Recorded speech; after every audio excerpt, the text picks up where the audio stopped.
Suatu malam, Amona dan Roni sedang bersiap untuk beristirahat di dalam kamar mereka. Tiba-tiba ketukan di pintu membuat Amona menjadi sangat terperanjat dan merasa cemas. Ternyata si Haru memberitahukan bahwa ada permintaan tugas mendadak dari serikat. Mereka semua harus berangkat saat pagi, berpesan untuk menyampaikan kepada Roni, karena Haru tidak berhasil menemuinya. Sepeninggal Haru, Roni keluar dari tempat persembunyian, mengusulkan untuk segera benar-benar istirahat, dengan berat hati pun disetujui oleh Amona yang kecewa. Karena kelompok mereka semakin terkenal, mengakibatkan banyaknya permintaan yang membutuhkan keahlian mereka untuk menyelesaikannya.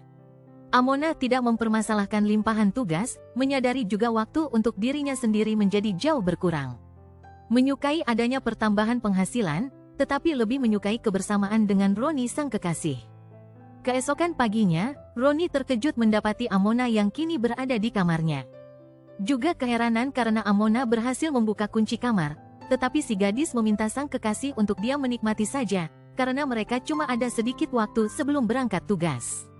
Dan Roni kembali hampir copot jantung karena tiba-tiba Yuri memeriksa keadaan akibat curiga akan kerusakan kunci pintu kamar. Yuri pun segera meminta untuk segera bersiap berangkat di hadapan Roni yang masih kalut dalam menyembunyikan Amona.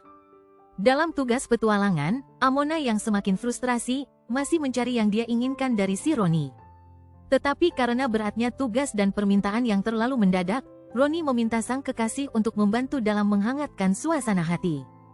Perbuatan yang dilakukan Amona malah membuat Roni terlepas tidak dapat menahan ketawanya. Segera harus kembali membatalkan semua karena si Haru datang mencari mereka berdua. Mereka selalu mencari kesempatan dalam pelaksanaan tugas tetapi kembali selalu gagal.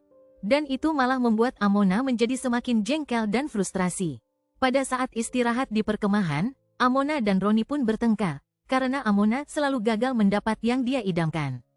Pertengkaran menghebat membuat Haru mencemaskan mereka berdua, tetapi Yuri menyarankan untuk tidak campur dalam urusan cinta. Si Dedemit pun akhirnya juga tidak tahan, melerai pertengkaran dan meminta mereka untuk berbaikan kembali. Akhirnya si Amona pun kini sadar, perbuatan yang dia lakukan adalah karena ego pribadi, bukanlah karena kasih sayang. Dan akhirnya menjadi tenang, meminta Roni untuk akan melanjutkan pada saat tugas selesai dan punya waktu lowong untuk mereka berdua. Roni juga setuju dan mereka semua bersiap bertempur pada saat Yuri memberikan peringatan akan kedatangan musuh. Biarpun musuh dapat dikalahkan, tetapi ternyata si Amona masih juga tidak dapat menahan hasrat hatinya kepada Roni. Membuat mereka berdua mendapat omelan marah dari Yuri.